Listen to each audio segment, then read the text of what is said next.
Association, మాలా youth federation మరియు Osman university ఉన్న ప్రొఫెసర్ల ఆధ్వర్యంలో ముఖ్యంగా షమీమ్ అఖ్తర్ రిపోర్టుని ఈ రాష్ట్ర ప్రభుత్వం అసెంబ్లీలో పెట్టి వర్గీకరణ చేస్తున్నామని చెప్పినటువంటి తీరును తీవ్రంగా ఖండిస్తా ఉన్నాం.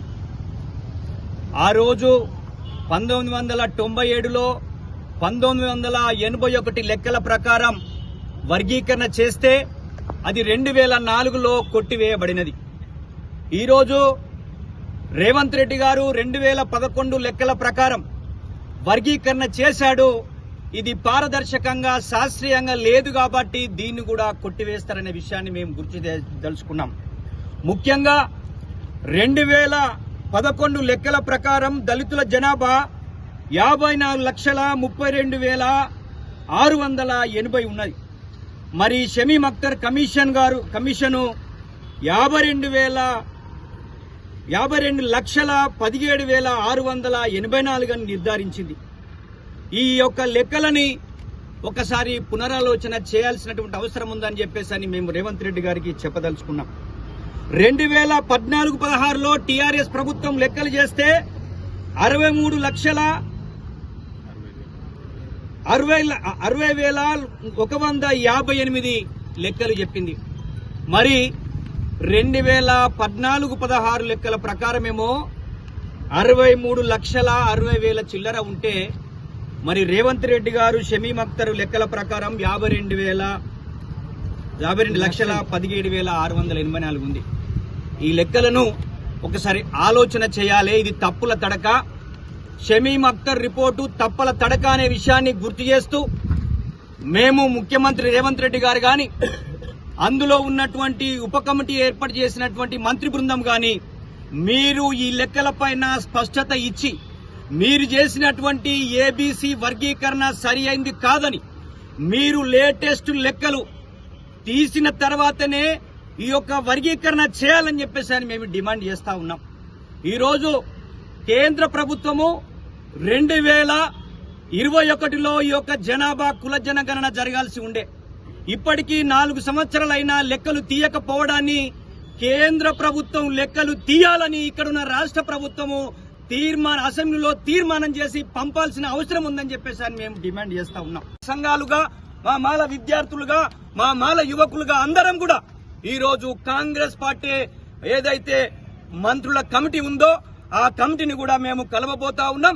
అదేవిధంగా బీజేపీ ఎంపీలను, బీజేపీ మంత్రులను, టీఆర్ఎస్ పార్టీ రాష్ట్ర అధ్యక్షులని మేమందరం కూడా కలవబోతా ఉన్నాం. మా రిప్రజెంటేషన్ ఇవ్వబోతా ఉన్నాం.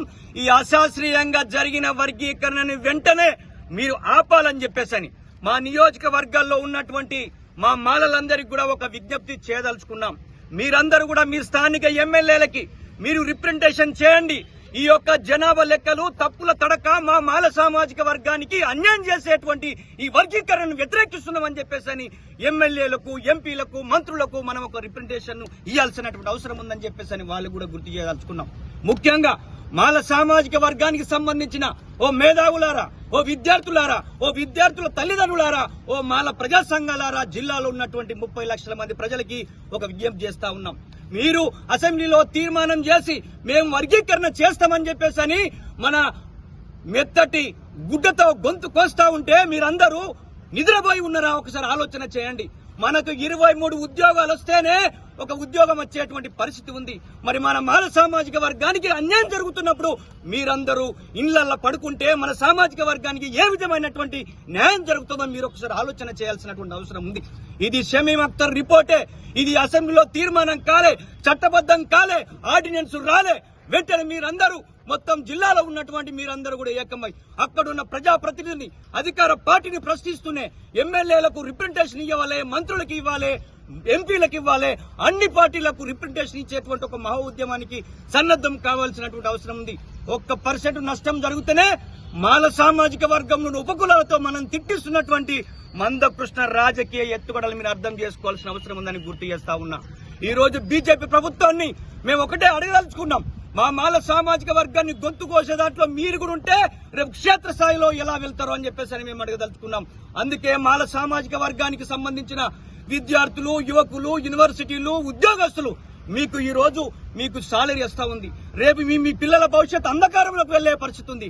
ఒక శాస్త్రీయమైనటువంటి వర్గీకరణ లేకుండా ఈరోజు రాష్ట్ర ప్రభుత్వం మేము చేస్తున్నామని చెప్తున్నటువంటి సందర్భంలో కూడా మీరందరూ రోడ్ల మీదకి రావాల్సినటువంటి అవసరం ఉండే, మీరందరూ ఎక్కడికక్కడ ధర్నాలు చేయాల్సినటువంటి అవసరం ఉండే, ఎక్కడికక్కడ ప్రభుత్వ సంస్థలను బంద్ పెట్టాల్సినటువంటి అవసరం ఉండే.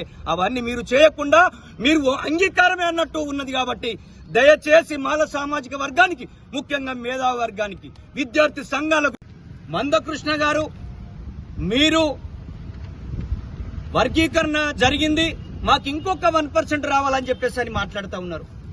మీరు ఏ లెక్కల ప్రకారం 1% రావాలనో మిమ్మల్ని ముఖ్యమంత్రి గారు ఈ మధ్యన పిలుస్తారని చెప్పేసి అని, ఈ రోజే పిలుస్తారని చెప్పేసి అని మాకు తెలిసింది. మీరు ముఖ్యమంత్రి గారికి ఏం చెప్తారంటే, దేశవ్యాప్తంగా కులజన గణన జరిగిన తర్వాతనే వర్గీకరణ చేయండి, మాకు 1% కావాలంటే దేశవ్యాప్తంగా లెక్కలు చేయాలని చెప్పేసి ఇక్కడ ముఖ్యమంత్రికి చెప్పి, మీరు వెంటనే మీ సొంత అన్న నరేంద్ర మోడీ గారు కాబట్టి మీరు మద్దతు ఇవ్వడం వల్లనే అధికారంలోకి వచ్చిందని చెప్పేసి అని మీరు అంటున్నారు కదా, మీ అన్న నరేంద్ర మోడీ దగ్గరికి వెంటనే వెళ్లి, అన్న మా రాష్ట్రంలో లెక్కలు తీసి మాకు ఒక్క 1% తగ్గింది, దయచేసి మీరు వెంటనే లెక్కలు తీసి ఆ 1% ఇవ్వాలని చెప్పేసి అని ఆయనను బతిలాడుకోవాల్సినటువంటి అవసరం ఉందని చెప్పేసి అని చెప్పదలుచుకున్నా. ముఖ్యంగా ఆయన వాళ్ళ ఉపకులమైన బైన్ల కమ్యూనిటీకి సంబంధించిన కడియర్ సిహర్ని తిట్టాడు, వాళ్ళు మాదిగా కాదన్నాడు. అదేవిధంగా మోచి కమ్యూనిటీ దామోదర్ రాజనరసింహను మా మాదిగా కాదని చెప్పాడు. మరి ఈరోజు మాల అనుబంధ కులంగా ఉన్నటువంటి మాల నేత కాని కులాన్ని మీ కులంలో నిజంగానే మాల నేత కాని అనుకుంటే మీ యొక్క గ్రూప్ లో పెట్టుకోండి, కానీ మా అనుబంధ కులాన్ని మా మీదనే రెచ్చగొట్టే విధంగా మాలలు ద్రోహులుగా, దోషులుగా అన్ని మా అవకాశాలు పొందారని ఒక వెంకటేష్ నేత అనేటువంటి ఈ యూనివర్సిటీని చదువుకున్నాడు, ఆయనకి ఏ అవగాహన ఉందో మాకు తెలియదు, కానీ అటువంటి వాళ్లతో ప్రెస్ మీట్లు పెట్టించారు. ఈ రోజు మీ ఉపకులమైనటువంటి మోచి కమ్యూనిటీ మీ మాదిగలతో ఉంటే మమ్మల్ని దోచుకుంటారు, మేము మీతో ఉండం, మాకు ప్రత్యేకమైన గ్రూప్ కావాలని చెప్పేసి అని వాళ్ళు కూడా అడుగుతా ఉన్నారు. దీనికి పరిష్కారం ఒకటే, ఈ రాష్ట్ర ప్రభుత్వాన్ని, ఈ కేంద్ర ప్రభుత్వాన్ని ఒక డిమాండ్ చేస్తా ఉన్నాం. ఈ రాష్ట్ర ప్రభుత్వం నిజంగానే దళితుల మధ్యల సమస్య పరిష్కరించాలని అనుకుంటే మీరు యుద్ధ ప్రాతిపదికన కేంద్రంకి కుల జనగణన చేయమని చెప్పేసి అని మీ అసెంబ్లీలో తీర్మానం చేసి పంపండి. ఆ 2024-25 లెక్కల ప్రకారం 70 లక్షల మందికి 22% రిజర్వేషన్ వస్తుంది. ఆ రిజర్వేషన్ ని మా కులాలకు పంపిణీ జరగాలని చెప్పేసి ఈ యొక్క రాష్ట్ర ప్రభుత్వానికి, కేంద్ర ప్రభుత్వాన్ని డిమాండ్ చేస్తా ఉన్నాం.